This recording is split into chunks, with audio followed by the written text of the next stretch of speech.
Gauri Suryavanshi, S मराठीमध्ये आपलं स्वागत। वळूया आजच्या बातमीकडे।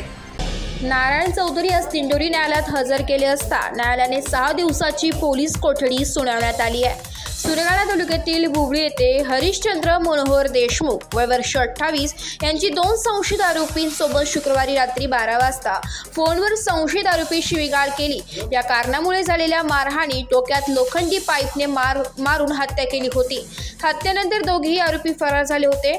शनिवारी सायंकाळी 5 वाजता यातील संशयित आरोपी नारायण चौधरी या सुरगाणा पोलिसांनी अटक करण्यात आली असून रविवारी दिनांक 29 सप्टेंबर रोजी संशयित आरोपी नारायण चौधरी यास दिंडोरी न्यायालयात हजर केले असता न्यायालयाने 6 दिवसांची पोलीस कोठडी सुनावण्यात आली आहे।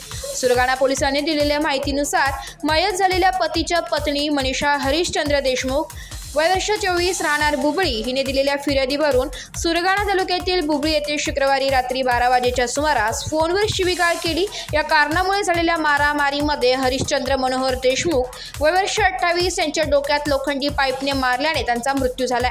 संशयित आरोपी नारायण प्रभाकर चौधरी व किरण प्रभाकर चौधरी दोघे राहणार बुबळी तालुका सुरगाणा हे दोघेही घटनेनंतर फरार झाले होते, परंतु पोलिसांनी तात्काळ चक्र फिरवीत नारायण चौधरी या शनिवारी सायंकाळी 5 वाजता वणी येथून ताब्यात घेण्यात आले होते।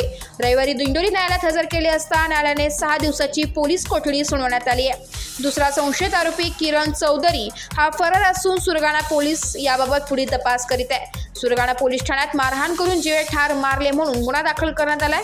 याबाबत कळवण पोलीस उपअधीक्षक किरणकुमार सूर्यवंशी यांच्या मार्गदर्शनाखाली पोलीस निरीक्षक राहुल मोरे, सहाय्यक पोलीस निरीक्षक राजेश गावित, चेतन बागुल, नितीन ढेपले, कैलास वानकर, रमेश चव्हाण तपास करीत आहे। एस मराठी न्यूजसाठी प्रतिनिधी लक्ष्मण बागुल, बोरगाव। अशाच नवीन ताज्या घडामोडी जाणून घेण्यासाठी आमच्या एस मराठी न्यूज चॅनलला लाईक करा, शेअर करा, सबस्क्राईब करा आणि बेल आयकॉनला क्लिक करायला विसरू नका।